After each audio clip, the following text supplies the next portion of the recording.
नवे सैकड़ों माण्हू बिना साउंड जे वीडियो ॾिसंदा आहिनि ऐं तव्हां पंहिंजे वीडियो में कैप्शननि खे एड ई नथा करियो। अॼु मां तव्हांखे कैपकट जे अंदरि उहो तरीक़ो ॿुधाईंदुसि कैप्शन लिखण जो तव्हांखे ज़्यादा महिनत करण जी ज़रूरत न पवंदी। सिर्फ़ हिकु क्लिक में जेको कुझु तव्हां ॻाल्हायो था उहो ऑटोमेटिक लिखिजी वेंदो। सो हिते मां कुझु पंहिंजो वॉइस ओवर रिकॉर्ड कयो आहे। पहिरियां तव्हां उहो वॉइस ओवर ॿुधो, उन खां पोइ तव्हांखे कैप्शन सेखारियूं था। अस्सलामु अलैकुम दोस्तों, तव्हांजो छा हाल आहे? मां उम्मीद करियां थो तव्हां ठीकु हूंदा, ख़ैरियत सां हूंदा। सो हीअ असांजो वॉइस ओवर। हिते कैप्शन जो ऑप्शन मौजूदु आहे, तव्हां हुन ते क्लिक करियो। क्लिक करण खां पोइ हिते तव्हांखे हिकु ऑप्शन मिलंदो स्पोकन लैंग्वेज, उन ते तव्हां क्लिक कयो ऐं असांजी लैंग्वेज आहे सिंधी ऐं हिते तव्हांखे सिंधी ऑप्शन मिली वेंदो, सिंधी लैंग्वेज। ॾाढी ख़ुशी थी जो इंटरनेशनल प्लेटफॉर्म में सिंधी लैंग्वेज मौजूदु ॾिसी करे।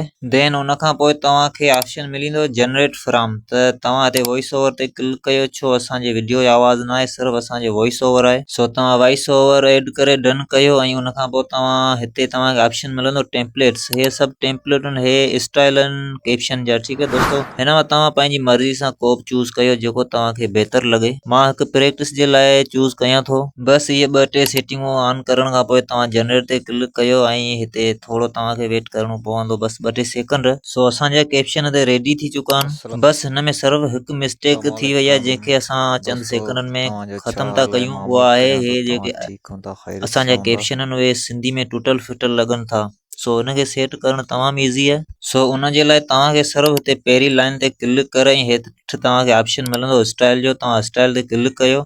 स्टाइल ते क्लिक करण खां पोइ तव्हां हिननि ऑप्शन में अंदरि इंटर थी वेंदा ऐं हिननि में तव्हांखे चूज़ करिणो पवंदो फ़ॉन्ट्स जे ऑप्शन खे चूज़ कयो। फ़ॉन्ट ते क्लिक करण खां पोइ हेठि उर्दू ते क्लिक कयो, उन खां पोइ मिर्ज़ा बीजी ते क्लिक कयो बसि। ऐं वीडियो जे एंड में तव्हां मूंखे लाइक ऐं सब्सक्राइब करियो ईंदड़ ट्यूटोरियल ॾिसण जे लाइ ऐं ईंदड़ लेसन सिखण जे लाइ। मिलूं था नेक्स्ट ट्यूटोरियल में ऐं नेक्स्ट लेसन में। तेसीं ताईं पंहिंजो ख़्यालु रखो। अल्लाह हाफ़िज़।